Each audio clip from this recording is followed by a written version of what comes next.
Hello everyone, hi. I'm going to share with you this particular journey, trajectory that I'm going through in trying to read and understand, and that I'm listening to videos about what is going on in Israel and with the Palestinians and so on. And I have been listening to, I think, serious scholars talking about the history and what the problem is and so on. This morning, I got up. I got up, and before I had my first cup of coffee, a video. I have my mobile here with me, and a video comes up with another interview with this a particular gentleman who, what is his name? I've been following Shahid Balsam. He's a Muslim, very learned gentleman, and he's giving quite a few, sometimes interviews, sometimes lectures, on the history of the whole thing. And he seems to me not only learned, is extremely articulate, expresses himself extremely well, and balanced. It was it seems to be balanced, understanding both sides, and then putting his conclusions forward.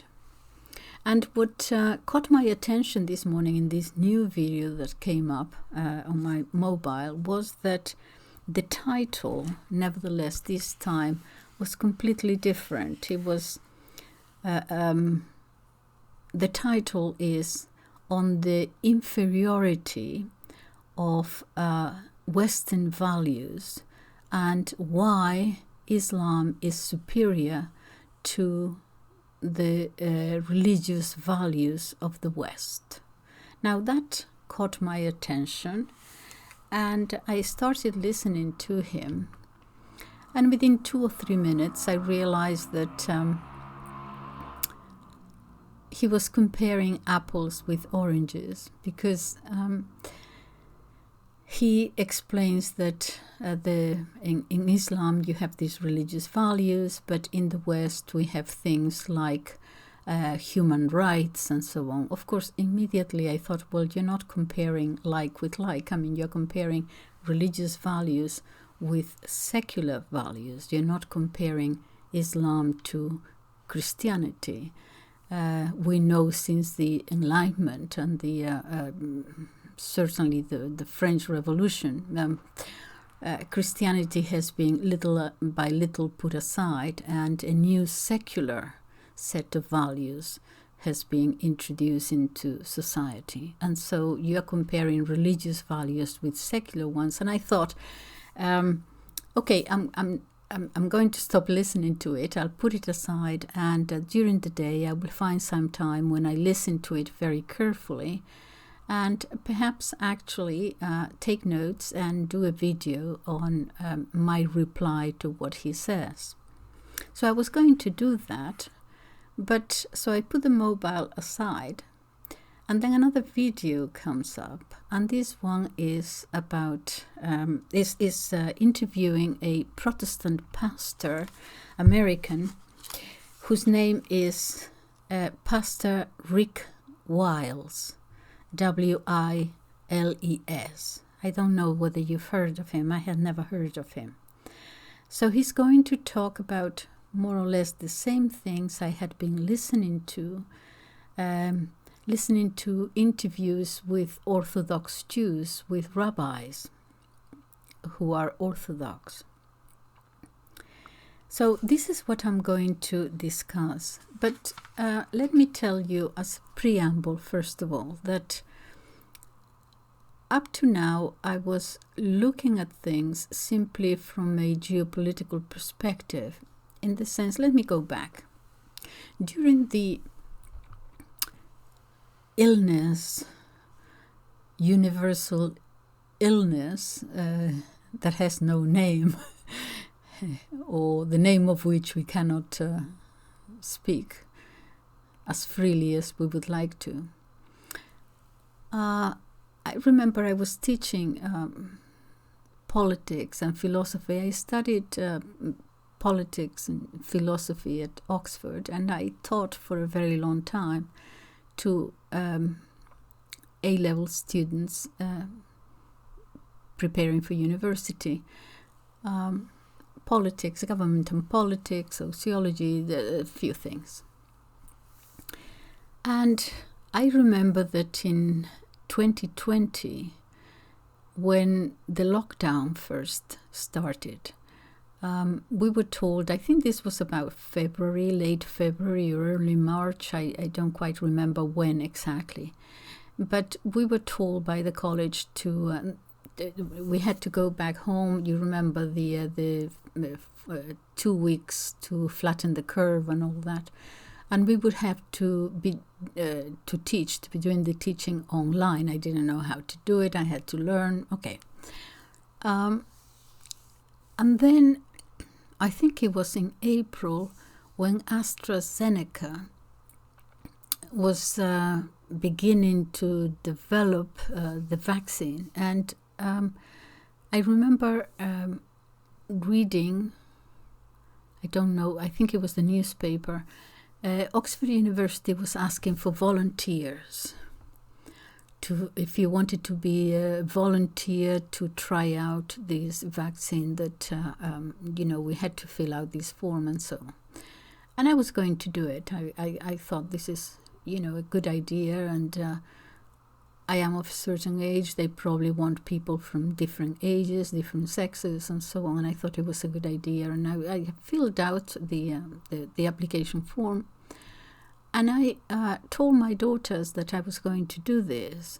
And they practically went berserk. Mommy, please don't do it. Don't do it. You don't know. We don't know for sure. This and that. You cannot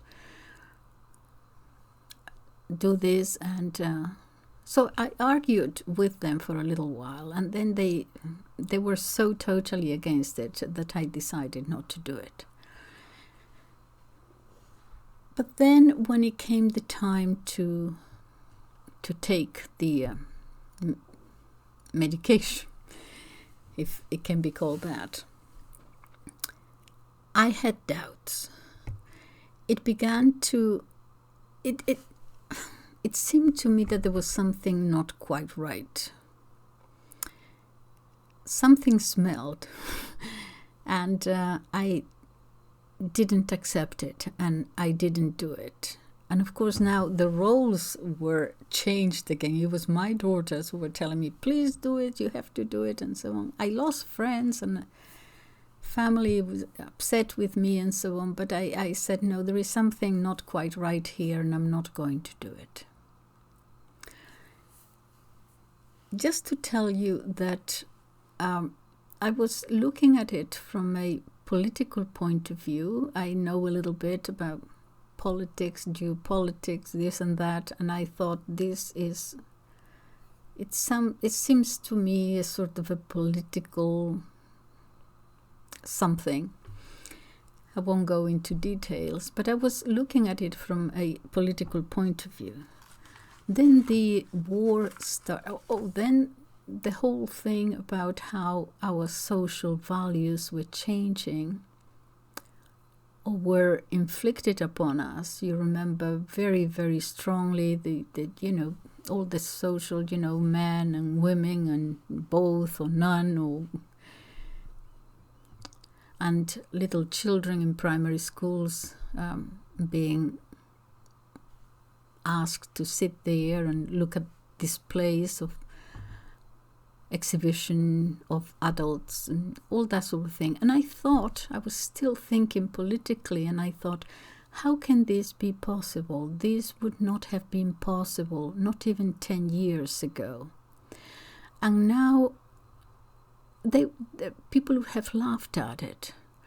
But now it's not only accepted, but it looks as if we are almost being forced, cajoled into actually believing it, or at least not free to say I disagree with this. And I thought, what is going on? I again interpreted in political terms, thinking, okay, there is a sort of this has to be planned. This is directed somehow. The objective, what can the objective be? It seemed to me at the time that the objective was to divide society or create some fault lines there that were not there before. Division. But what was the purpose of dividing society in this way? What was the real reason for this? It couldn't just be that some people all of a sudden decided to create these ideologies, and there was something more. Again, I interpreted it politically, thinking this is to do with the changing world in geopolitics. Okay, the unipolar world of the United States is changing into a multipolar world now, with Russia and China and so on. And as we know from history, when one empire is declining and going down and the other one is coming up, inevitably, as Thucydides said, inevitably it ends in war. And I thought, well, this division of society has to be in order so that to remain in power, those in power have to create chaos in society in order to retain this power. If I'm fighting you and you are fighting me and so on, the society is divided, fighting different sections, fighting one another, it is always easier, we see this through history, for those in power to retain their power. They sort of distract you into mini wars. So that is how I was interpreting the whole thing. I thought it was a geopolitical, I still think is to a certain extent that, but I think now it goes beyond that. And that is what I want to share with you. Let me know what you think, because I'm not saying this as my ultimate conclusion. I'm kind of thinking about it, and but anyway, so I'm starting to listen to this video by this Protestant pastor, and apparently he's rather famous in America. So famous that he has been threatened with all kinds of things and so on, because he is expressing his sorrow and pain for the Palestinians, and also because he agrees with those Orthodox rabbis that I had been listening to, who say explicitly that Judaism, the religion, and Zionism are two completely different things. And they go to great lengths to say that it's not only that they are different, it's that they are contradictory. And the rabbis are saying that they actually express, I don't want to say anger, but tremendous hesitation and pain even, and sorrow and indignation sometimes, at the fact that the way they see it, the Zionists are using religion as a means to hide behind in order to achieve a political ideology, the objectives of a political ideology. This is what they say.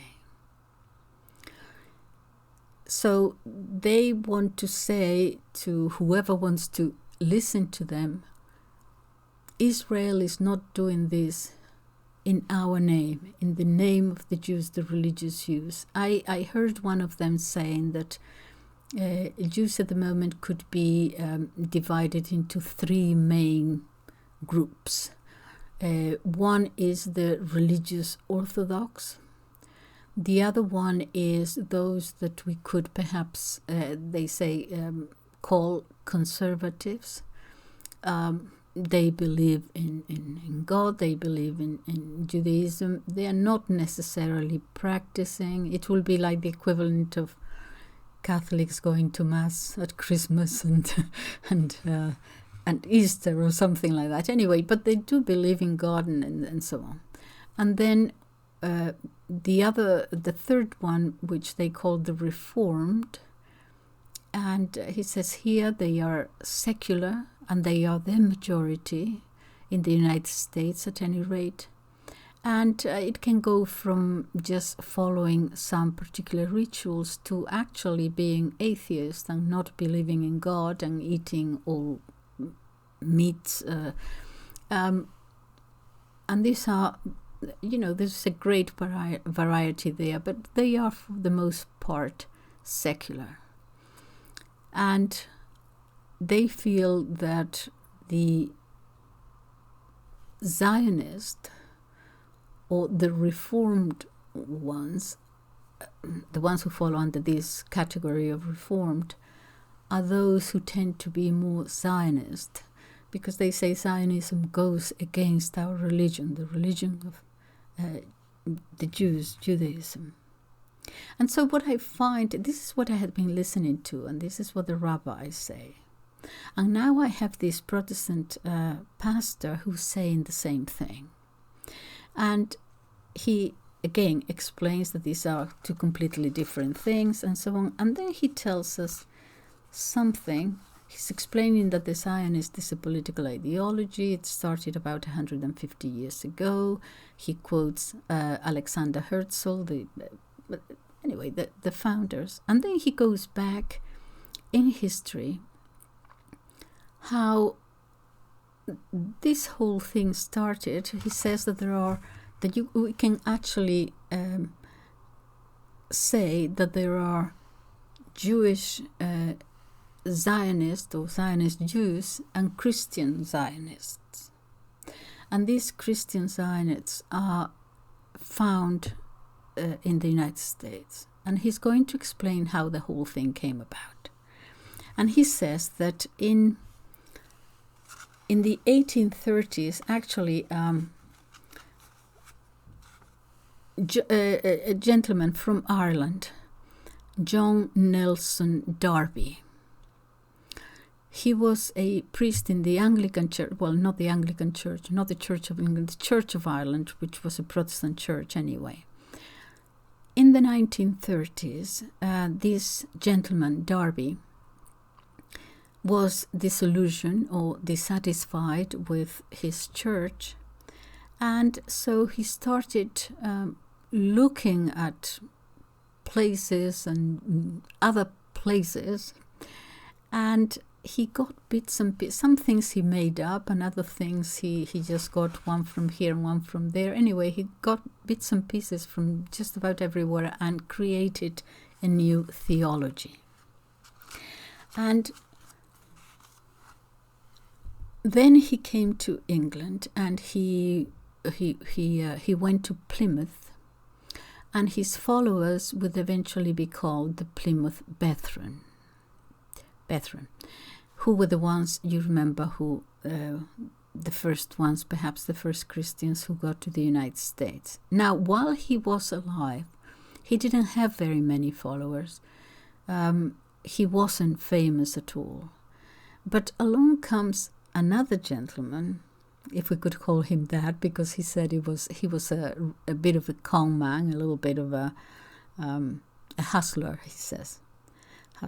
And he had been in jail, and when he came out of jail, what he did was to, obviously he had done some readings, he started calling himself Doctor of Divinity, even though he had never been to a divinity school or been a student of theology or had been to a seminary or anything, but he called himself, and in his book, in the Bible that he wrote, Dr. Schofield.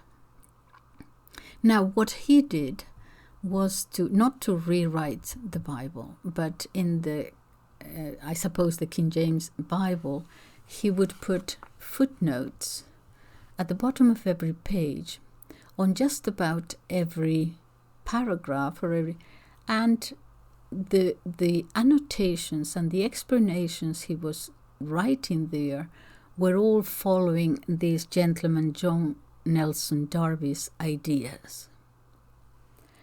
Now, what happened then was that a gentleman from New York, and I forgot to write his name down, but anyway, he was a lawyer, and he invited this Schofield guy to go to New York to this the Club of New York. It was a private club, very exclusive, very expensive. Schofield didn't have any money at the time.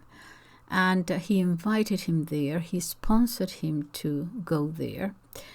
And he attended many talks and became part of it. And this same lawyer was actually the lawyer who wrote the 1913 law creating the Federal Reserve Bank of the United States. This gentleman also made it possible for this Schofield fellow to come to England and have his Bible with all his annotations and things published by Oxford Publishing, which was at the time the University of Oxford Press, Oxford University Press. Together with a guy called Gable, Mr. Gable, who spoke Yiddish fluently, even though he was not a Jew. Anyway, Oxford Publishing printed 1 million copies of this Bible with his annotations and distributed them in America to all the Protestant churches, seminaries, and so on. And a lot of teaching began from then on, teaching this through this Bible, who he says was, he explains in great detail, but anyway, it was designed really by Zionists, he says. It didn't have a lot of impact in the few decades of the last century until the 1970s. And in the 1970s, another book was published titled The Great Late Planet Earth by Harl Lindsey, who's still alive. He's almost 100 years old. And this book sold 40 million copies in America. And he says it was all the theology of Schofield, all the interpretations that he had made of the Bible. And he says this was Zionism packaged as Christian doctrine, and, in his view, the subjugation of the Christian religion into Zionism. One of the differences, for example, and this is something that is now has become popular, he points to a lot of preachers on television, a lot of churches that follow this, a lot of congressmen, politicians. He says that some of them call themselves evangelicals, although not all evangelicals believe the same thing, because there are many denominations and divisions and subdivisions and so on. But many of the politicians in Congress who call themselves evangelicals are from following this. And he says how dangerous this is, because he says, for example, one of the things that they believe, and it was their Schofield ideas, was, for example, that Jesus Christ is going to come back twice. Now, that twice is nowhere in the Bible. But the first time he will come, take all the Christians to heaven, and then there will be 7 years of tribulation with wars and famines and so on. And the Antichrist is going to then get his armies together and attack Israel. And then Jesus is going to come back again one more time, and he will save the Jews. And this, he says, is practically now everywhere in the Protestant churches in America. He says that actually when he's explaining this, and he goes back and forth about what is happening in Palestine, he says that he's broken. He says my heart is broken. I wake up at night sometimes and I find myself sobbing. I don't know whether I told you this already, but anyway, so this is now a common acceptance in the majority of many churches in the United States. And then he mentions many of the famous preachers' name at the moment, famous. And he says that they have founded an organization called Christians United for Israel, which in fact, he says, is not run by Christians at all, but by the employees are Israeli Zionists. Then he goes on to say something that I find amazing, but that all this is based on Freemasonry. It is the Freemasons who are at the heart of this movement. Now, what my idea of the Freemasons is that, yes, they have been, I don't know to what extent anti-Protestant, but certainly anti-Catholic for sure.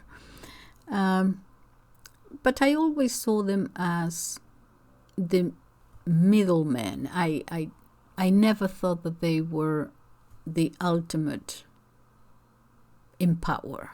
I thought that if the ones in power, whoever they are, wanted to get rid of them in some sort of way, they could perhaps minimize their influence. In other words, it's a sort of a second level thing. But anyway, he says that all this is based on Freemasonry.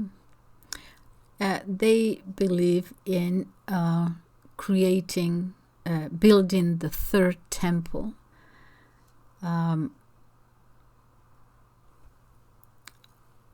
They come from the Gnostic sects. Anyway, he explains this in great detail. Since I am going to put the interview down below, you will be able to, if you're interested, hear it in greater detail. He is concerned because he says that the Zionists have total control of Congress, and that they actually believe these prophecies, that they will come true. And part of it is to get to Temple Mount, erect the third temple. For that, they have to get rid of Muslims. He says that there have been going on certain rituals for quite some time under Temple Mount. In the 1800s, there were archaeologists sent from England, by England, financed actually by the United Lodge of Great Britain, which is, he says, the mothership of Freemasonry. I believe that there are certain different lodges. One is the Latin American, the French, the Scottish, I don't know. But anyway, so the United Lodge of Great Britain, he says the mothership of Freemasonry. And these people call themselves, they created the Palestine Exploration Fund, looking for that secret Gnostic knowledge that they believe is hidden under the temple. And there are some Masonic rituals performed there. But he's concerned about the fact that, and he says explicitly, American politicians are all following this, and this could be dangerous. Many of them.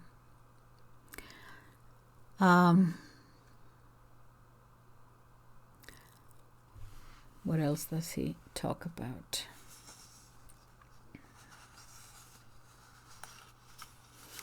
I won't mention a number of things.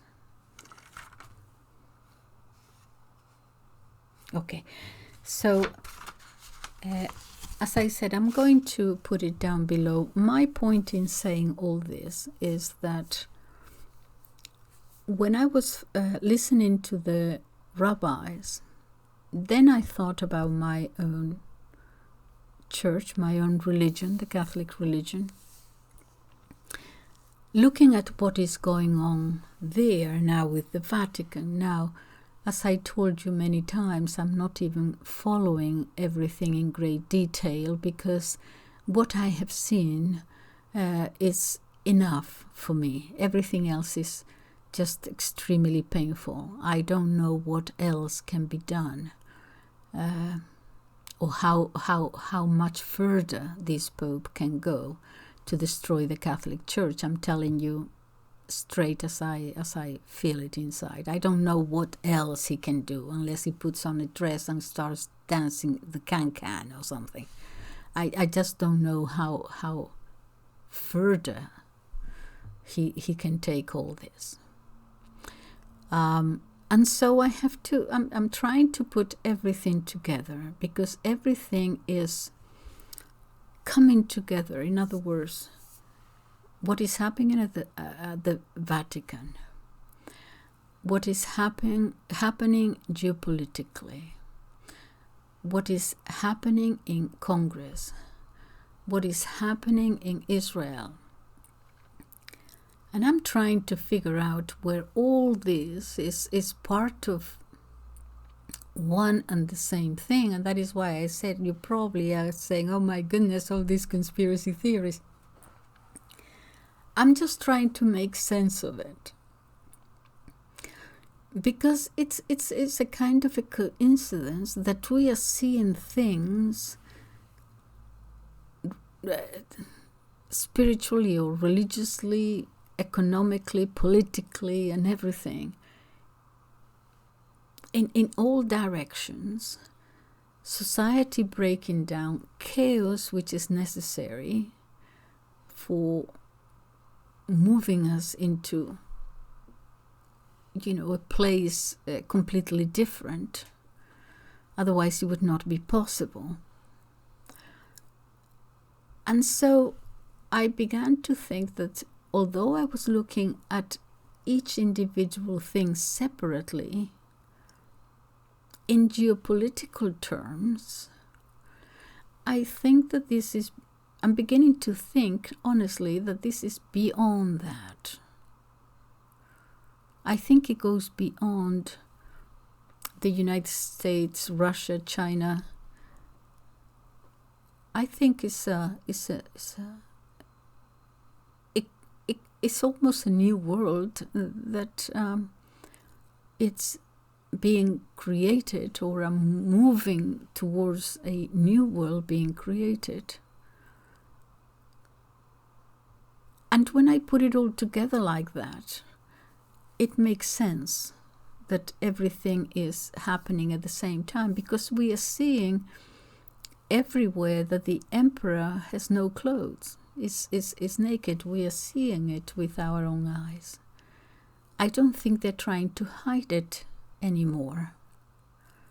And I'm just wondering, what is going to happen to us? I want your comments. Okay, I'm trying to figure things out. I'm trying to think about it. Sometimes things seem, too far out, but it's too much of a coincidence for me. Anyway, let me know. Thank you for listening. Bye-bye.